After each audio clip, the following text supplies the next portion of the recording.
y le doy entonces la palabra a nuestra estimada doctora en ciencias, María del Carmen Santos Favelo. Bueno, pues muchísimas gracias. Ya Ramón hizo la presentación. Bienvenidos todos y todas. Es un placer para la Universidad Autónoma de Ciudad Juárez, para nuestra casa de estudio, que estemos aquí hoy compartiendo un tema que es interesante, que es muy polémico y que no está aún acabado, pero que ya existen bases específicas sobre la cual podemos reflexionar y mejorar el futuro que está en nuestras manos y en las manos de nuestros futuros estudiantes que estarán en la comunidad transformando estas realidades. Nosotros vamos a comenzar, voy a compartir por favor.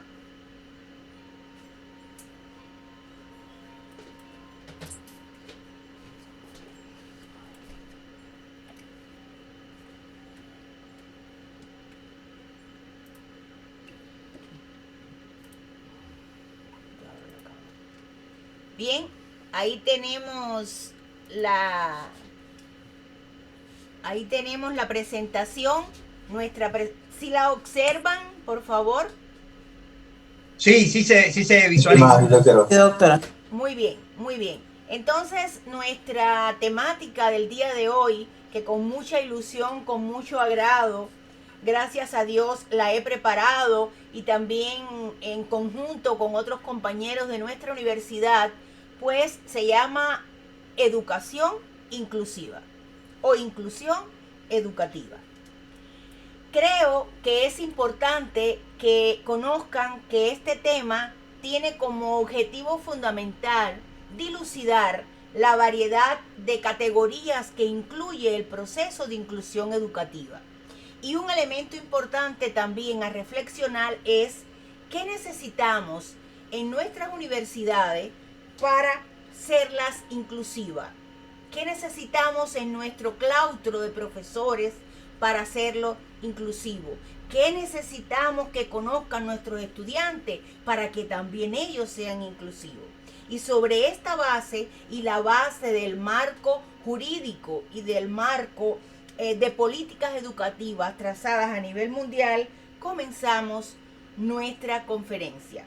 Nuestros temas que vamos a abordar van a ser los principales conceptos de inclusión educativa. O sea, vamos a acercarnos un poco a lo que es la inclusión educativa, pero les puedo ya adelantar que es un concepto que aún no ha concluido.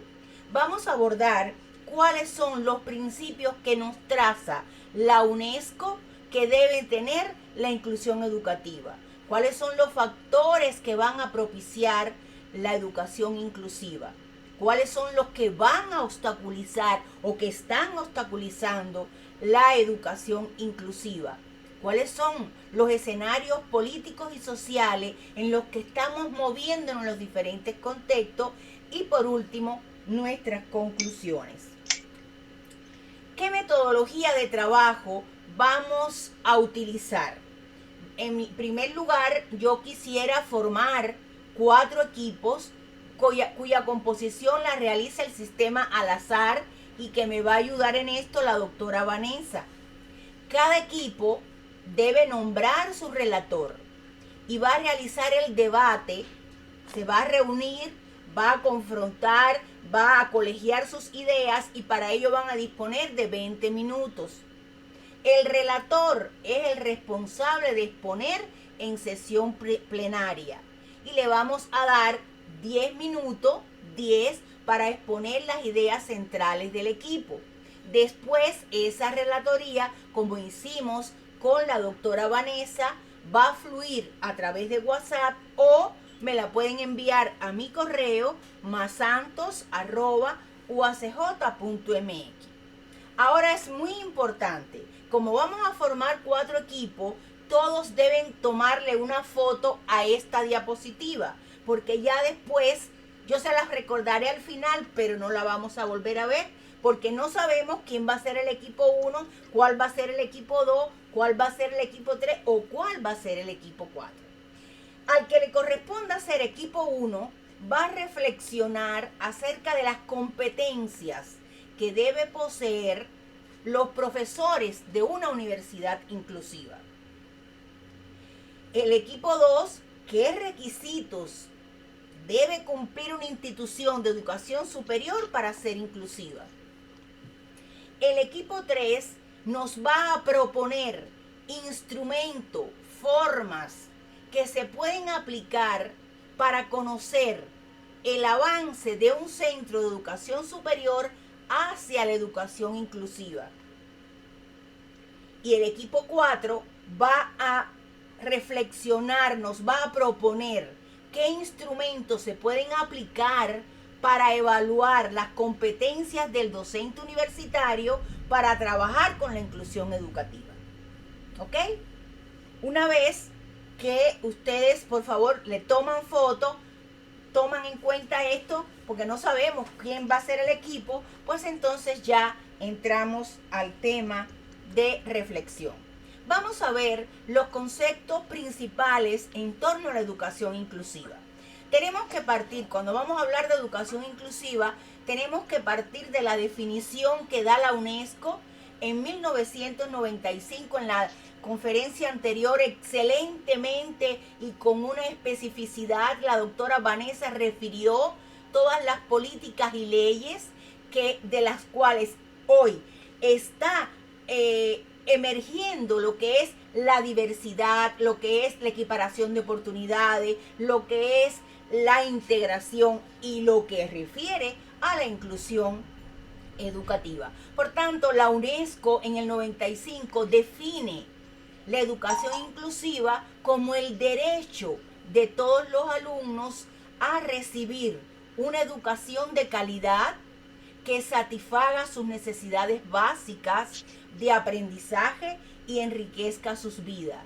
Por tanto, la UNESCO nos está llamando a tener especial atención a los grupos marginales y vulnerables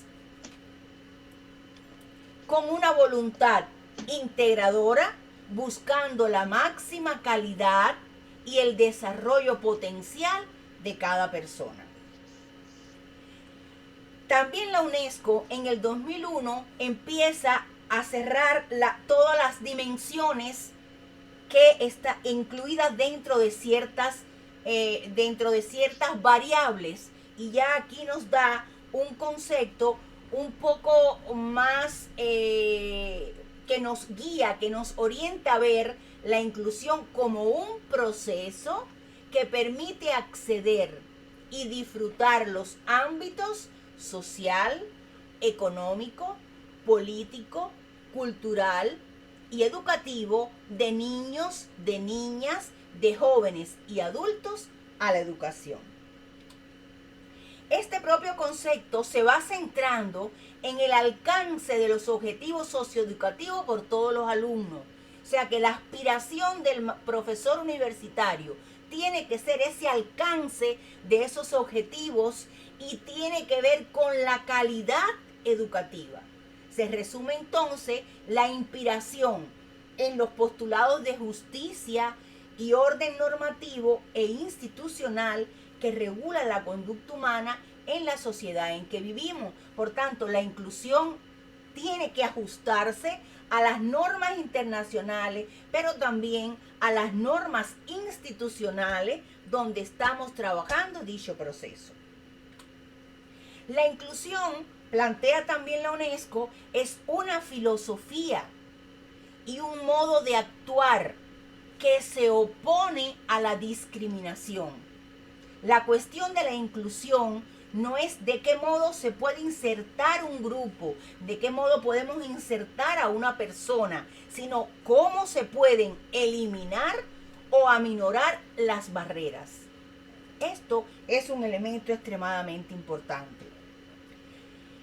Otro de los elementos importantes que tenemos que tener en cuenta en el proceso de inclusión, y aquí yo no les hice una gráfica en particular porque pienso que esto sea entendido. Tenemos que ver que nos preguntábamos en la clase anterior, ¿por qué la pedagogía especial? ¿Por qué la didáctica especial hay que traerla al proceso de inclusión? No, el proceso de inclusión es un proceso que incluye una categoría muy grande que se llama diversidad.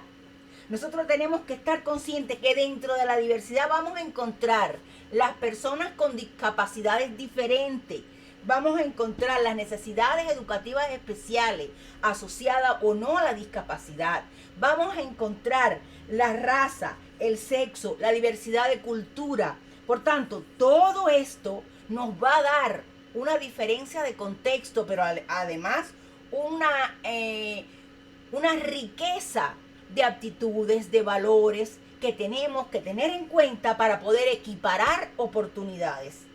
Y al equiparar oportunidades, yo tengo que tener en cuenta el desarrollo del sujeto, tengo que tener en cuenta el diagnóstico de las necesidades que tiene ese sujeto o ese grupo de sujetos y cuáles son sus posibilidades, su fortaleza. Todo esto nos va a permitir integrar a ese estudiante, pero lo vamos a integrar en el grupo.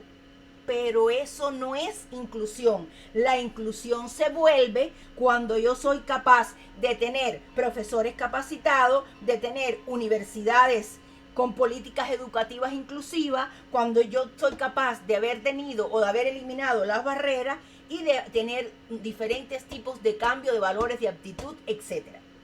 Por eso es entonces que la diversidad, la equiparación de oportunidades, la equidad, la discapacidad, todos son procesos que hay que valorar dentro de la inclusión educativa y esto forma parte de la educación, de la pedagogía especial.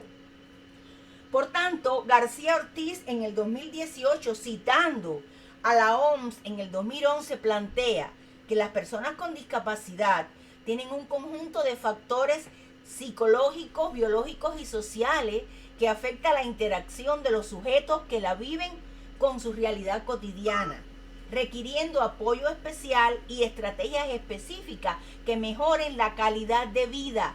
Esto también lo necesitan el resto de las personas anteriormente mencionadas. Por tanto, la inclusión e integración no son procesos iguales, son filosofías totalmente diferentes, aun cuando tienen objetivos aparentemente iguales o significados parecidos.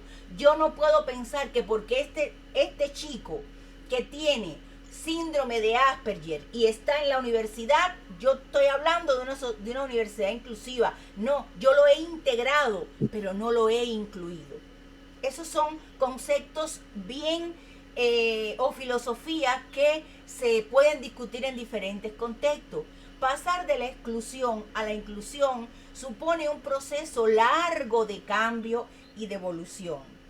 En medio de esta transición podemos situar la integración. Por tanto, muchos de los procesos educativos hoy en América Latina, en el Caribe, están atravesando de la integración y algunos están acercándose a la integración.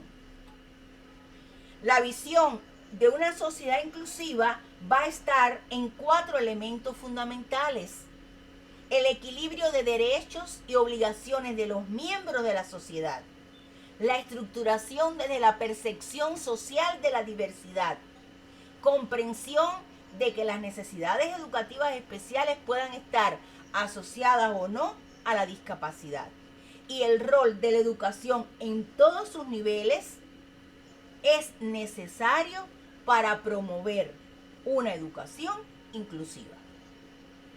De ahí entonces que podamos analizar cuáles principios nos están planteando hoy la UNICEF sobre la base de lo que podemos trabajar la inclusión educativa.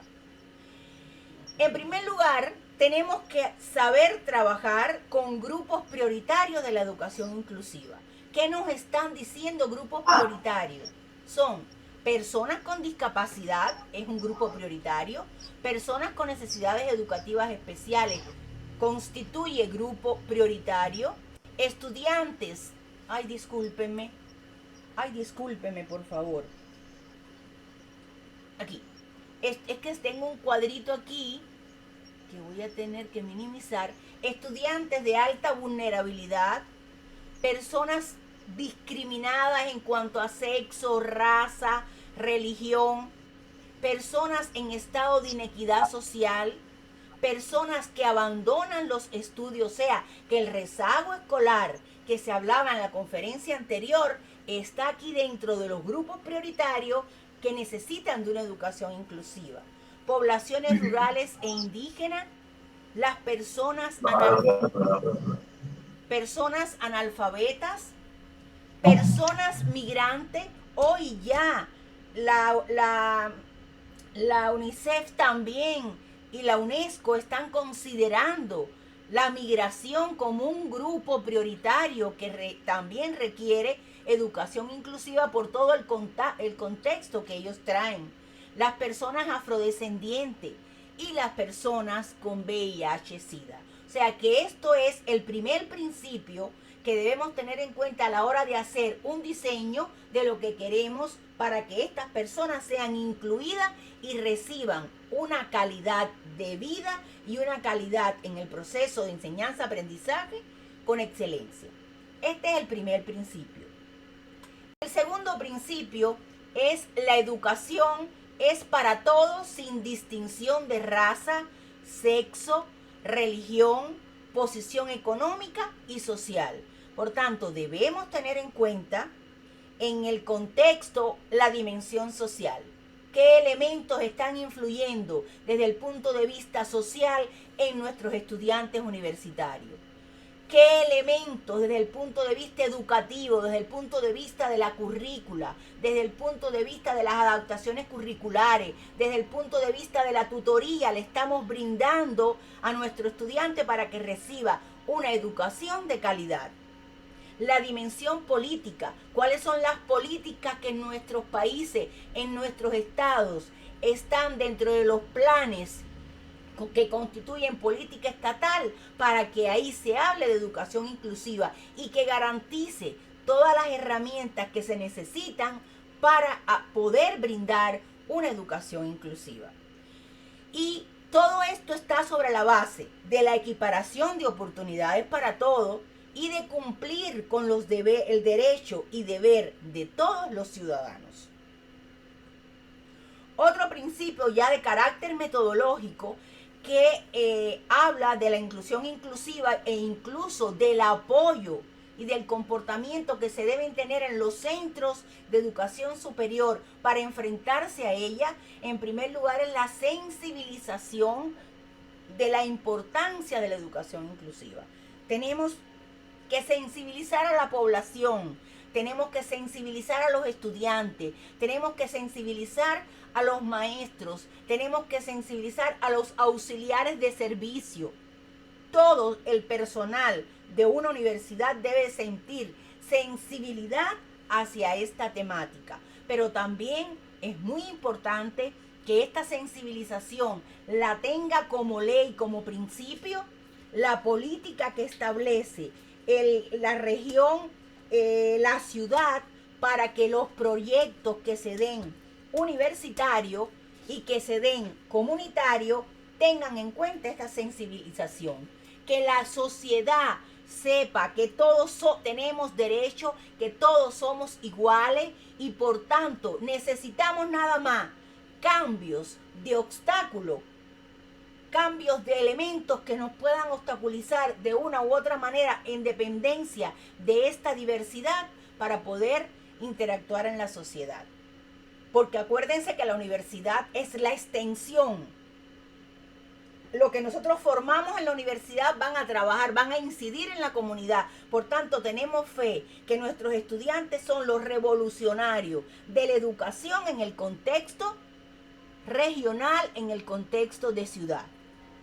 Facilitar el intercambio de conocimiento existente entre los diferentes agentes educativos. O sea, aquí tenemos que nosotros lo que estamos haciendo ahora, o sea, yo no sé más que nadie de este tema. Todos podemos saber igual o hay quien sepa más. Yo creo que un factor importante para que este principio metodológico se cumpla, y cuando hablamos de metodología, estamos hablando de pedagogía, estamos hablando de didáctica, estamos hablando del cómo facilitar estos cambios, es respetarnos unos a los otros, amarnos unos a los otros, aceptarnos y querernos unos a los otros.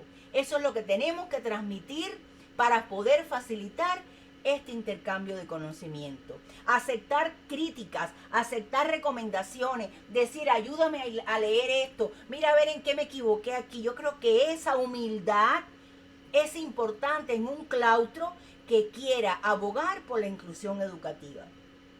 Otro de los elementos que están dentro de este principio es difundir las experiencias exitosas de la educación inclusiva. O sea, si Argentina tiene experiencias exitosas, vamos a escuchar, se me olvidó el nombre del compañero que Ramón menciona mucho, Marcelo, no recuerdo. Bueno, vamos a escuchar a los compañeros de Argentina, vamos a escuchar a Sandra de Ecuador, vamos a escuchar a la doctora Vanessa de Colombia, y entre todos sí podemos llegar a un acuerdo conjunto, aunque estemos en comunidades diferentes. Todo está en la voluntad que tengamos nosotros de querer hacer el cambio, de querer nutrirnos de lo que saben otros y eso adicionarlo a lo que nosotros sabemos, y lo que nosotros sabemos, pues mejorarlo con otras experiencias que sean también importantes.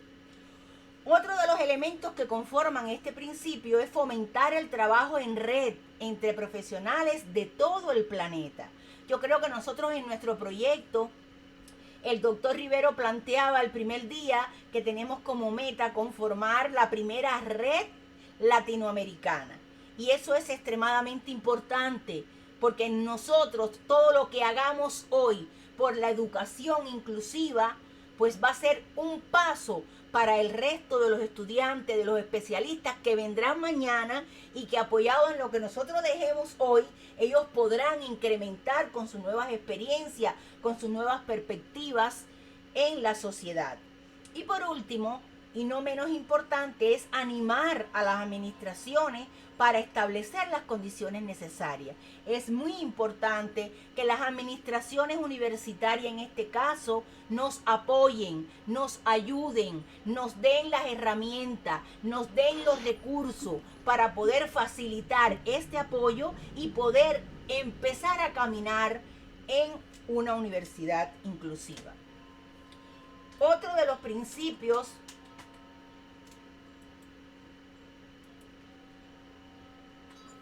son los apoyos.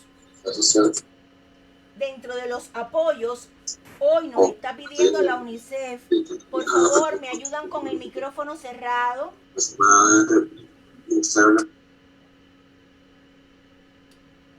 Muchas gracias. Otro de los apoyos, o sea, el otro principio es el principio de los apoyos. Y dentro de los apoyos tenemos que tener entornos, herramientas y programas accesibles para todos. Si tenemos un estudiante con discapacidad motriz, tenemos que tener condiciones de eliminación de barreras que obstaculicen que ese estudiante acceda, tenga acceso a los lugares donde están los demás. Tenemos que tener programas. Si tenemos un estudiante con discapacidad visual, tienen que existir programas de braille, los libros escritos en braille. Nuestra universidad tiene una experiencia en esto, en IADA, y aquí también forman parte del equipo de México, y me siento muy orgullosa los doctores que están trabajando con el futuro doctor Roberto Prieto, que es un estudiante de doctorado que ha tenido un avance muy importante en la universidad, donde ha logrado implementar estas herramientas. Todavía nos falta, cuando tengamos estudiantes con discapacidad visual, necesitamos que se maneje el lenguaje de señas. Por tanto, tenemos que ir pensando en una materia optativa, en una materia de requisito de verano, de cursos saberes, donde demos la lengua de señas, porque es importante también y forma parte de una universidad inclusiva. Resolución de conflictos. Es importante también que las instituciones y los profesores que conforman el grupo de trabajo puedan resolucionar, o sea, puedan resolver los conflictos que se presenten y familiarizar al estudiantado desde el primer día de clase de que todos somos iguales, de que todos tenemos las mismas oportunidades y que todos vamos a trabajar como grupo, hermandados, con confianza y tratar de resolver y ayudarnos unos a los otros. Yo creo que eso es una misión muy importante. Hay que tener aprendizaje flexible, el profesor tiene que estar preparado para hacer adaptaciones curriculares significativas, no significativas, hay que tener opciones de una carta descriptiva tal vez como aspecto secundario donde yo pueda trabajar los aprendizajes que ese estudiante mío tiene con cierta necesidad y voy a trabajar no solamente desde el grupo, desde el aula, sino también voy a tener aprendizaje con el tutorial y acompañamiento. Que las tutorías también tengan profesores preparados para atender la calidad educativa y la calidad de vida de estas personas diversas.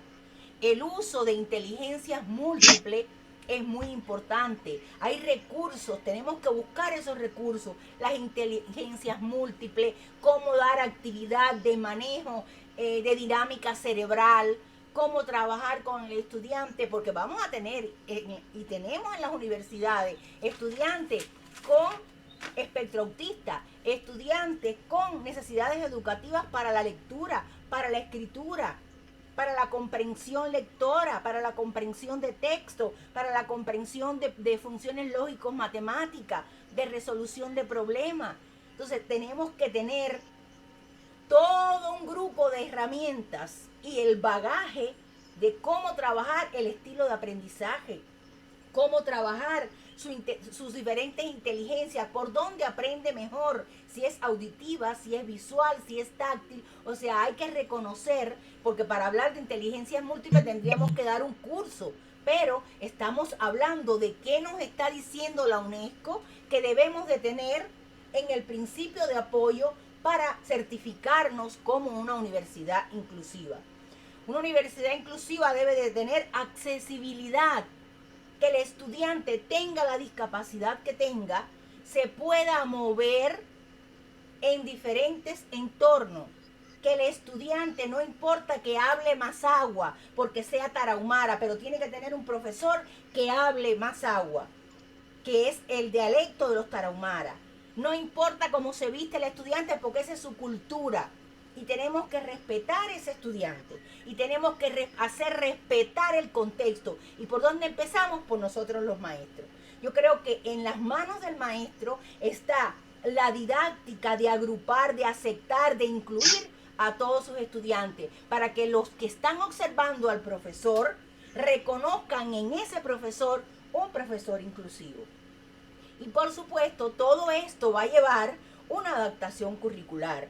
El estudiante con diversidad, con discapacidad, con necesidades educativas especiales, un estudiante que tenga diversidad de raza, de sexo, de cultura, es un estudiante que en muchos casos necesita a lo mejor el apoyo de resolución de conflictos, el apoyo de tutoriales, de tutorías. Sin embargo, otros estudiantes más rezagados van a necesitar adaptación curricular.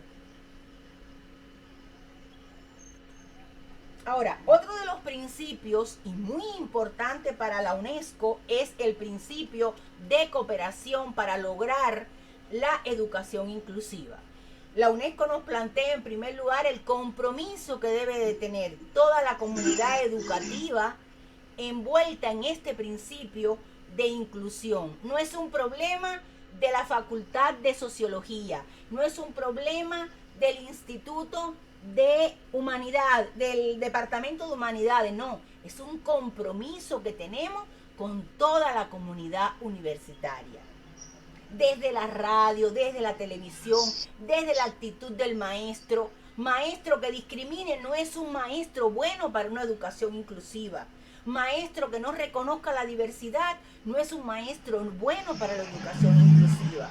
Por tanto, hay que empezar por concientizar la dirección de nuestra universidad, que ya las direcciones de nuestra universidad la tenemos concientizada, sensibilizada de la necesidad que hay de abrirnos a la inclusión educativa, reitero, por la mejor calidad de vida y por la mejor calidad en la atención a las personas con todos sus derechos. Responsabilizar a nuestra universidad, responsabilizar a toda la comunidad universitaria del funcionamiento inclusivo. Todo esto no solamente se centra en el Centro de Educación Superior. Y a veces decimos, bueno, pero si ya los chicos son grandes, están en la universidad y son responsables, no nos interesan las familias y los agentes sociales. Craso error. Craso error, porque en nuestra comunidad al menos nosotros necesitamos llegar a la familia y necesitamos reconocer cuáles son los factores sociales que rodea a ese estudiante, porque en muchas ocasiones esta misma crisis de la pandemia ha agudizado todos estos elementos y en muchas ocasiones el estudiante nuestro llega a la universidad y ve a un estudiante que está mejor vestido que él y ya empieza a pensar cómo no estudiar o meterse en conjunto con el estudio a las drogas, al narcotráfico, para poder exhibir una gran camioneta, para vestirse bien, porque hay unos patrones ideales incorrectos que debemos cambiar. Lo que vale no está por fuera. Lo que vale está en el corazón que cada uno tengamos y la actuación humilde, responsable y del amor que nos tengamos unos a los otros. Eso es lo más importante. Y muchas veces, maestros y doctores, los estudiantes nuestros están ávidos de escuchar este discurso, ávidos de saber que lo más importante no es si yo me he visto con una ropa de marca tal, no, yo me he visto de la segunda, de donde sea. No me importa lo que yo lleve puesto, siempre y cuando lo lleve con principio, con honradez, con humildad y tenga mucho amor para dar. Por tanto, tenemos que abrirnos a la familia, tenemos que abrirnos a la comunidad, tenemos que luchar porque en las televisoras de nuestra ciudad haya un spot, haya un programa acerca de qué debemos hacer para ser una sociedad incluyente. Eso lo debemos lograr. Sabemos que Coca-Cola y que la Sabrita pagan para que la televisión funcione. No sé cómo le vamos a hacer como centro educativo, pero tenemos que buscar un espacio para que la comunidad también no reprima, para que la comunidad no excluya y para que todos aprendan a respetarse, porque sobre la base de esa inclusión hay casos y hay cifras importantes de jóvenes que intentan contra su vida, jóvenes que se tiran a las drogas. Entonces tenemos que salvar la humanidad y una forma de salvar la humanidad es nosotros como docentes poner nuestro corazón en función de que se respeten todos los derechos y que cada vez más las sociedades sean más inclusivas. Y empezando ¿por dónde? Por la casa de estudio, que es nuestra universidad. Y otro de los principios que están dentro de este principio de cooperación es realizar proyectos de investigación, de currículos flexibles y de formación permanente para los grupos prioritarios de la inclusión. Nosotros tenemos que trabajar con esos grupos prioritarios, tenemos que hacer conciencia con ellos, demostrarles que estamos dispuestos a trabajar con ellos, que ellos son muy importantes para la sociedad, que cada uno de ellos puede aportar elementos importantes a la comunidad. Yo creo que eso es extremadamente importante y es una obra de infinito amor, porque la educación especial, la educación inclusiva son procesos que llevan mucho amor, mucho comprometimiento y mucho sacrificio. Otro de los principios que nos plantea la educación inclusiva es la equiparación de oportunidades. En muchas ocasiones hemos hablado de diversidad, de que si la equiparación de oportunidades, sí, la equiparación de oportunidades es la igualdad inherente que tienen todos los seres humanos. La equiparación de oportunidades favorece el acceso y la permanencia y el aprendizaje y la calidad de ese aprendizaje en nuestros estudiantes de la universidad. La equiparación de oportunidades exige un currículo adaptado que favorezca el interés, la motivación y una adecuada inserción en los diferentes contextos.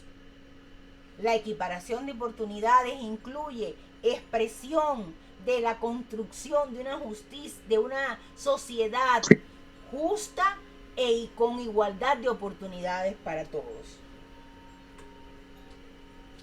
Vamos entonces ahora a conocer los factores que propician la inclusión educativa. Dentro de los factores que propician la inclusión educativa, también son condiciones, ¿verdad?, que debe promoverse en una institución para que sea inclusiva, y esto también por la UNESCO. En primer lugar, tiene que haber información y sensibilización. Tiene que haber una actualización permanente de conocimiento de todas las necesidades que se requieren en esa institución.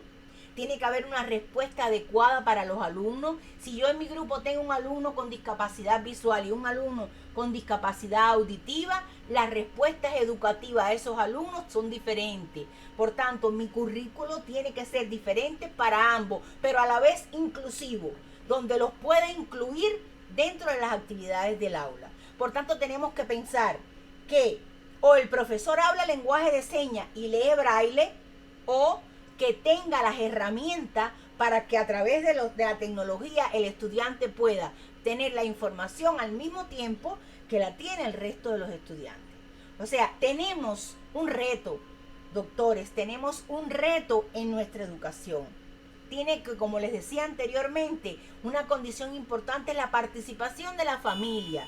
Tenemos que conocer qué elementos tiene ese estudiante en su casa, cómo es su familia, qué tipo de familia tiene, el apoyo que da la familia, porque ese estudiante pertenece a un contexto familiar que está dentro de un contexto comunitario. Por tanto, tenemos que caracterizar la comunidad, tenemos que caracterizar el estado de ese contexto para poder analizar las actitudes, las cualidades, las posibilidades que tienen nuestros estudiantes. Nosotros tenemos en las universidades el departamento de sociología, de trabajo social. Por tanto, no nos es difícil que los alumnos que hagan prácticas educativas puedan apoyarnos en este sentido. Tiene que existir vinculación con otras instancias, era lo que le decía anteriormente. Tenemos que hablar un mismo lenguaje, educación provincial, educación municipal, la educación del estado de Chihuahua con nuestra universidad. Y tenemos que vincularnos para que se hagan y exigir para que se cumplan las leyes. No es algo que nosotros estamos imponiendo como docentes, es algo que la UNESCO está planteando desde años luz. Por tanto, nosotros queremos hacer cumplir eso, porque no podemos seguir repitiendo el mismo discurso. Y tiene que haber una organización en la institución en favor de la inclusión. Si queremos tener una universidad inclusiva, tiene que existir un equipo multidisciplinario, que voy a hablar de ello más adelante, que sea el equipo que va a liderar pedagógicamente y didácticamente las diferentes instituciones dentro o facultades o institutos, como se llama en la universidad, que pueda liderar y decirle al profesor tutor qué debe de hacer con este estudiante que tiene tal y tal discapacidad. ¿Qué debe de hacer con un estudiante que tiene dislexia, que tiene disgrafia, que tiene problemas en el lenguaje? O sea, eso es importantísimo. Tenemos que tener una organización nuclear que atienda desde la universidad las respuestas educativas que se van a dar a toda la universidad. Algo que nos plantea la UNICEF en cuanto a principio es las singularidades de la didáctica especial para la educación inclusiva. O sea, nos queda claro que es a través de la didáctica especial donde vamos a tener el apoyo para la educación inclusiva. ¿Por qué? Porque los especialistas en educación especial son especialistas en sordos, en ciegos, en problemas de lenguaje, en problemas de aprendizaje, son especialistas en autismo, son especialistas en mutismo, son especialistas en las diferentes ramas que conforman la educación, que conforman la diversidad y que van sobre la inclusión educativa. Son esos profesores que tienen que tener que apoyado en las concepciones vygotskianas vea el contexto comunitario asociado a las necesidades y las oportunidades que yo le puedo dar al estudiante, sea estudiante con discapacidad, con necesidad educativa especial, sea estudiante con ambas o sea estudiante con una religión X, con una raza X y con un sexo X.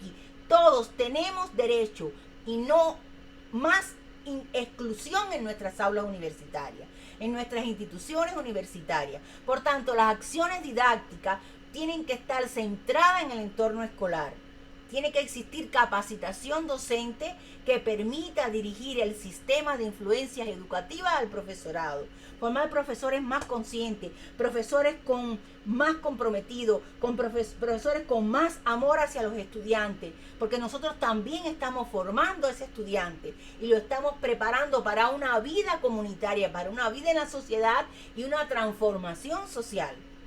Hay una correcta percepción del currículo y sus adaptaciones significativas o no significativas. Por tanto, reitero, por eso la UNESCO dice, tiene que haber un grupo dentro de cada universidad, porque tiene que apoyar estas situaciones.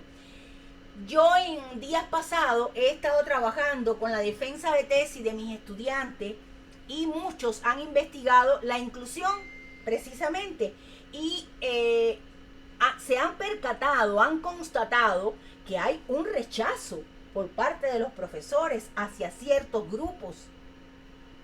E incluso muchos profesores de primaria dicen que debe existir una escuela para sordo, una escuela para ciego. A estos años del siglo XXI escuchar eso no son concepciones de inclusión educativa. Por tanto, la capacitación y proyectos como estos van a potenciar el valor y la calidad de vida y la equiparación de oportunidades que le demos a estos grupos diversos.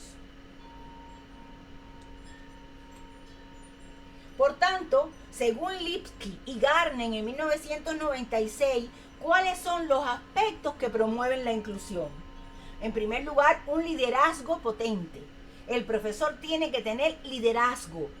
Tiene que saber que tiene que respetar la diversidad y tiene que hacer que los demás profesores, no con falta de respeto, no, tenemos que hacer una alianza de amor, una alianza de saber que en un momento determinado nosotros, en nuestra familia o nosotros mismos somos todos diversos. Y que podemos tener un niño con una discapacidad y tenemos que sí pasar los procesos que hay que pasar, pero al final decir, bueno, si este niño me tocó, yo lo voy a sacar adelante con tales y tales y tales situaciones pedagógicas. Por tanto, el liderazgo del maestro es muy importante, porque si yo no permito que los alumnos se rían de un alumno con discapacidad, ni de ningún alumno gay o de ninguna alumna lesbiana en el aula, si yo no lo permito, ninguno se va a reír. Y si ellos ven que yo trato a esos estudiantes con cariño, con amor, me acerco a ellos, los acepto, todo el grupo funciona bien. Y se lo digo por experiencia en la docencia. Así me ha pasado a mí. Y el grupo ha funcionado excelentemente bien. Y jamás, gracias a Dios, he tenido una situación difícil en el aula en cuanto a la diversidad que en ella he encontrado. ¿Por qué? Porque tiene que haber un respeto a la diferencia. Tiene que existir ese respeto a la diferencia.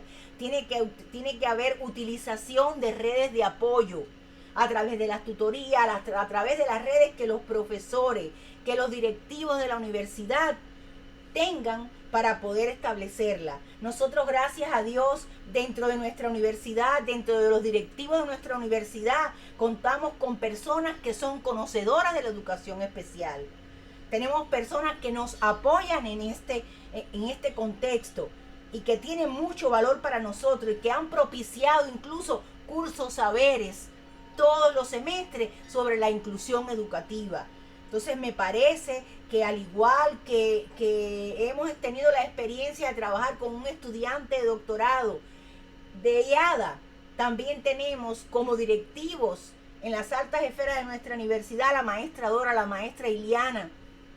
Tenemos a los profesores de IADA, tenemos las sedes de Cuauhtémoc, las sedes de Nuevo Casas Grande, que tienen personas con mucho conocimiento respecto a esta temática. Entonces, hay que utilizar esas redes. Hay que partir de un diagnóstico y evaluación individual del alumnado. Tiene que haber un filtro, chicos. Tiene que haber un filtro del estudiante que va a entrar a la universidad. Yo no puedo entrar un estudiante a la universidad que cuando esté ya haciendo el examen digamos, no, él no puede porque tiene una discapacidad. No. Además, es bueno hacer una salvedad. El estudiante con síndrome Down, el estudiante con retraso mental o, como se dice pedagógicamente, con una discapacidad intelectual, no puede acceder a la educación universitaria. Tendrá otras oportunidades, y ahí viene la equiparación de oportunidades. Tendrá otras oportunidades a nivel social, donde lo podamos incluir a trabajar, donde lo podamos incluir a un empleo digno, donde ese estudiante sienta que por lo que hace gana y con lo que gana puede tomarse un refresco, puede comerse un dulce. Eso es también extremadamente importante. Por tanto, las universidades tienen que tener un equipo donde haya de multidisciplinario, donde se realice un filtro a la hora de hacer los exámenes de admisión a la universidad. Porque una vez que tengamos el estudiante dentro, es muy difícil dentro de un aula decirle al estudiante, ¿sabes qué? Ya no puedes estar aquí porque tú tienes estos y estos problemas. Yo creo que, vaya, Dios permita que nunca a mí me suceda eso. Pero eso hay que tenerlo en cuenta. También tenemos que, para promover la inclusión, tenemos que ver los diferentes entornos de aprendizaje. Tenemos que ver el funcionamiento flexible que debe haber en el aula. Un profesor inclusivo no es un profesor que admite todo. No, es un profesor que ayuda, que coopera, que escucha y que participa en los aprendizajes que están promoviendo sus alumnos. Con una reflexión, con una flexibilidad, con posibilidades, siempre destacando lo bueno que el estudiante está diciendo en el grupo. Yo creo también que se debe respetar mucho al estudiante universitario. Se debe respetar, se debe considerar, se debe escuchar, se debe atender. Y debemos darle todo nuestro cariño y darle todo lo que está dentro de nosotros para él en nuestras materias. Y no decir, no, yo no voy a dar esto porque esto es mío, porque no, darlo todo, todo. Nosotros no tenemos nada de nosotros. Todo lo debemos compartir para que ese estudiante cuando se vaya de la universidad y caiga en un centro educativo digan, qué excelente estudiante. ¿De dónde salió? De la Universidad de Loja. ¿De dónde salió? De la Universidad de Ecuador. ¿De dónde salió? De la Universidad de Manabí. ¿De dónde salió? De la Universidad Autónoma de Ciudad Juárez. Que se vea representado ese estudiante con todos esos valores en la comunidad. Y por supuesto, todo esto trae consigo la implementación de equipos multidisciplinarios que promuevan la inclusión educativa. ¿Cuáles son los escenarios políticos y sociales que hoy estamos enfrentando? Porque estamos hablando de cosas muy lindas, pero tenemos que tener en cuenta también que estas cosas se van a ver, van a estar condicionadas por una fuerte presión internacional, porque es una situación que presenta hoy América Latina, que hay pueblos sometidos a múltiples formas de opresión y fenómenos políticos, que hay un peso de una abultada deuda externa, que hay crímenes, que hay corrupción, que hay violaciones masivas de los derechos humanos, que hay impunidad a favor de los autores de graves violaciones, que hay uso de medios de comunicación desinformando acerca de las violaciones de los derechos humanos y desviando la atención del público. Y todo eso está trayendo consigo que también esa repercusión política llegue a regularizar el orden de la diversidad en América Latina. En primer lugar, todavía tenemos necesidad de atender las demandas educativas de los indígenas, definir los conceptos de bilingüismo e interculturalidad, dependiendo de la intención política de los gobiernos, reconocer la diversidad y la identidad, buscando un equilibrio a pesar de reconocer las desigualdades. Las personas son discriminadas por su identidad, por su orientación o afinidad sexual. No podemos permitir, chicos, maestros, perdónenme, me parece que estoy como estudiante, doctores, no podemos permitir esas injusticias. Por tanto, asumir la diversidad implica dos elementos fundamentales para todo ser humano en esta tierra. En primer lugar, reconocer el derecho a la diferencia como enriquecimiento educativo y social. Y en segundo lugar, un viraje profundo en los modos convencionales de pensar, de actuar, de hacer educación, de hacer políticas y reformas educativas. Se necesita construir una universidad que reconozca entonces las diferencias, lo distinto, lo diverso, la autonomía de los sexos, la raza, la religión, las edades y las etnias, y el derecho a la propia identidad.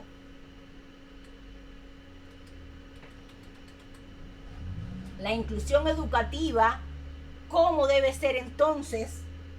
Espérense un momentito, no va a ser que me haya brincado alguna. Ajá, correcto. La inclusión educativa, ¿cómo debe ser entonces en la educación superior? ¿Cómo queremos? Para querer tenemos que partir de los acuerdos internacionales sobre la educación para todos y atención a la diversidad. Yo voy a pasarle por arriba porque la doctora Vanessa en su primera clase muy excelentemente, de una forma brillante, expuso los elementos básicos, pero siempre tenemos que partir de estos elementos, que son organizaciones mundiales que han dado a conocer declaraciones, programas, propuestas, informes y marcos de acción que unen y comprometen a los gobiernos de muchos países en la tarea de lograr la plena integración de personas con discapacidad y con necesidades especiales. Y tenemos que partir de esto porque los gobiernos firman y después se les olvida cuando llegan a su país que hicieron este compromiso.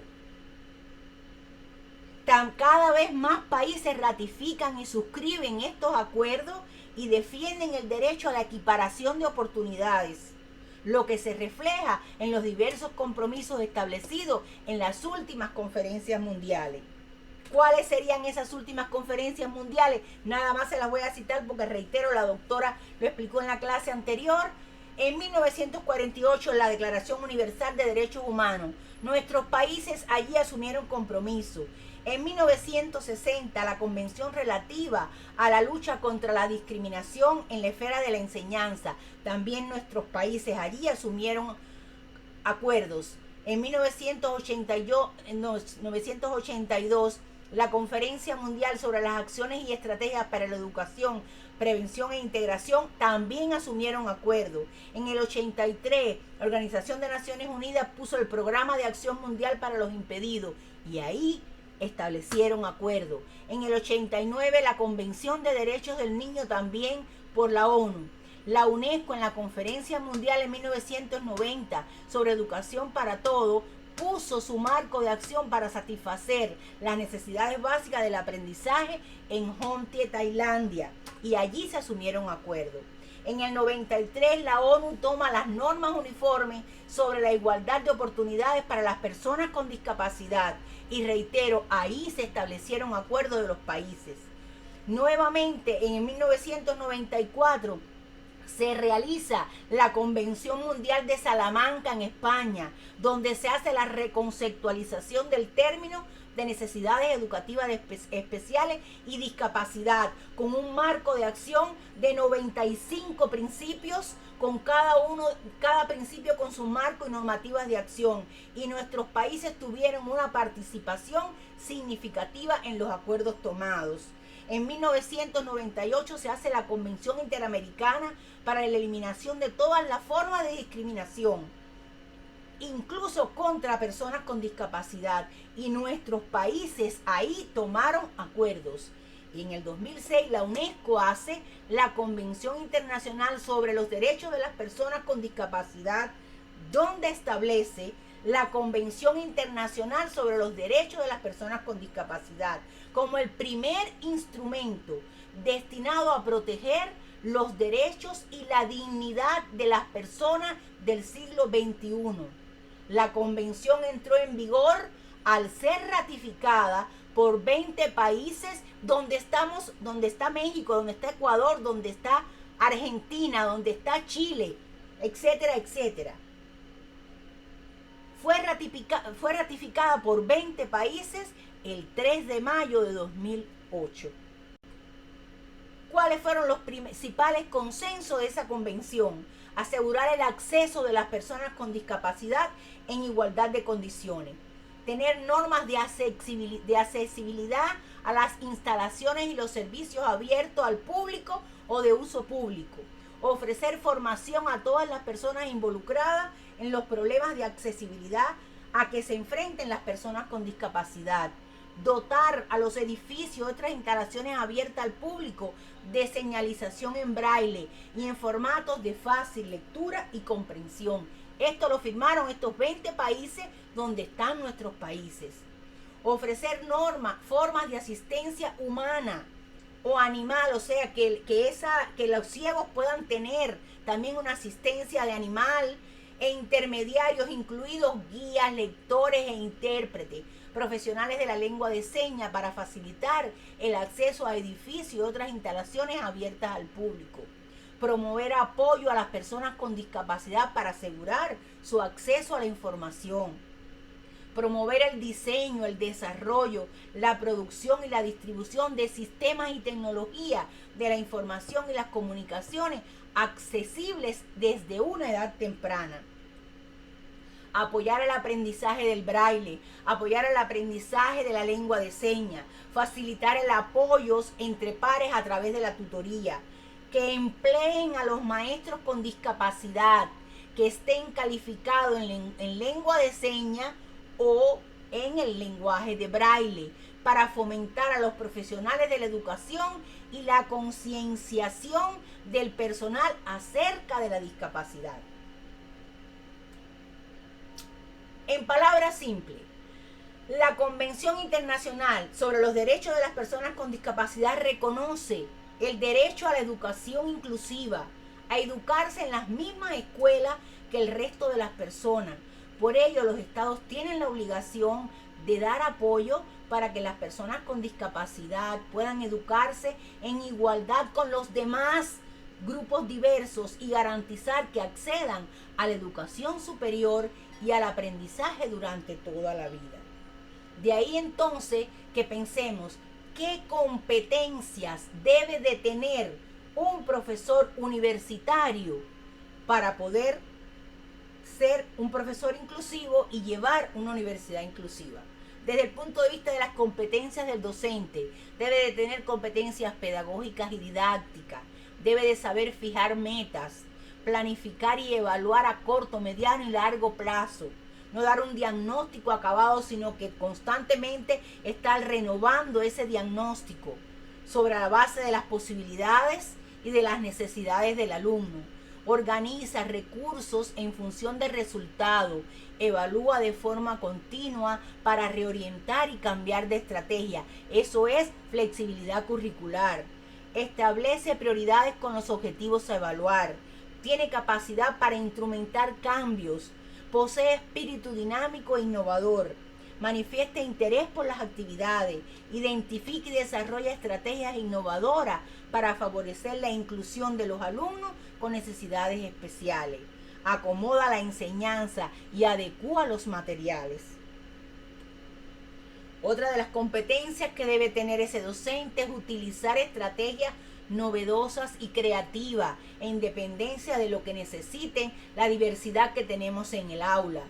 Crea situaciones diversas de enseñanza-aprendizaje, fomenta el interculturalismo, propicia diálogos y situaciones destinadas a la reflexión sobre las diferentes culturas de sus alumnos, induce la expresión de puntos de vista personales, recurre a fuentes y recursos diversos para desarrollar nuevas hipótesis de trabajo, facilita diversas formas de entrada al currículum. Ay, permítame que estoy tomando agua. Usa y adapta la tecnología, encuentra sentido al trabajo que el alumno desarrolla, motiva utilizando como referencia los intereses vitales de sus estudiantes. También el docente debe poseer competencias de liderazgo, tiene que poseer habilidades interpersonales, sabe liderar, crea un clima de confianza y comunicación, maneja conflictos adecuadamente, actúa de nexo entre las diferentes diversidades del aula, fomenta la toma de decisiones en un marco de comunicación y negociación de respeto. También debe poseer competencias interactivas, empatía con el alumno, promueve la tolerancia, la convivencia, la cooperación, la solidaridad entre las personas diferentes. Utiliza el conflicto como espacio y momento para el aprendizaje. También debe de tener competencias éticas, debe tener valores como es amigo de los alumnos, no ver a los alumnos como su enemigo, no llegar a los alumnos con arrogancia y prepotencia, no ver a sus alumnos como sus amigos, que haya una distancia, que haya un respeto, pero son aquellas personas a las que yo con mucho amor le voy a brindar un conocimiento. Tiene que ser paciente, tolerante en el proceso de aprendizaje del alumno y saber que no todos los alumnos van al mismo ritmo de aprendizaje. Se preocupa por el aprendizaje de los alumnos, es coherente y fiel con sus principios y valores. Tiene actitudes como la puntualidad y la responsabilidad, respeta reglas y normas, asume compromisos y tareas, es honesto, posee virtudes, tiene actitud positiva frente a los alumnos con necesidades educativas especiales o cualquier persona con cualquier tipo de diversidad. Sabe establecer límites. Tiene que tener competencias sociales, establece una relación de confianza con el alumnado, distingue las situaciones que requieren colaboración, colabora con los otros agentes educativos. Es un profesor que tiene que ser humilde, que tiene que ser abierto al conocimiento. No, porque yo dije esto, eso es lo que vale. No, yo tengo esta reflexión, pero estoy dispuesta a enriquecerla, porque todo lo que me da el otro es para enriquecer. Esa es la mentalidad que debemos tener. Tiene que tener competencias organizativas. Un docente inclusivo crea espacios de trabajo polivalentes y accesibles. Establece agrupamiento flexible. Utiliza el tiempo de forma elástica. O sea, horarios a la carta. Lo que se necesite al momento. Crea espacios de libertad y responsabilidad personal. Facilita normas y modo de trabajo. Hemos visto las principales características que debe o competencias que debe de tener un docente. ¿Y cuáles serían las principales características de los centros universitarios inclusivos? Tienen que tener en primer lugar, según la UNESCO, el compromiso, la disposición y la voluntad del claustro de profesores de la institución de asumir la atención educativa de la diversidad de sus alumnos y alumnas. Crear un clima de centro y aula favorable al aprendizaje. Acuérdense que la calidad, la educación de calidad y una educación para todos son principios preponderantes de la educación inclusiva. Por tanto, tiene que tener una actitud preventiva más que correctiva. Tiene que tener un liderazgo eficiente del claustro. Tiene que haber una planificación cuidadosa, coordinada y flexible de los recursos, tanto desde el punto de vista curricular como organizativo. Tiene que existir una estrecha relación de la universidad y su entorno, asegurando la participación de la comunidad en los procesos de la institución. Existencia de apoyos externos que aseguren la asesoría y orientación para promover el cambio y elevar la calidad de la atención educativa. Como conclusiones, nosotros arribamos a la siguiente. Para que una universidad sea inclusiva, tiene que tener ciertos elementos reflejados en su quehacer. Una universidad inclusiva es aquella que está preocupada por la capacitación de sus docentes para los procesos de la educación inclusiva y sus estrategias. Una universidad inclusiva se interesa por la identificación y la eliminación de barreras. Una universidad inclusiva busca la presencia, la justificación y el éxito de todos sus estudiantes. Una universidad inclusiva pone particular énfasis en aquellos grupos de alumnos que podrían estar en riesgo.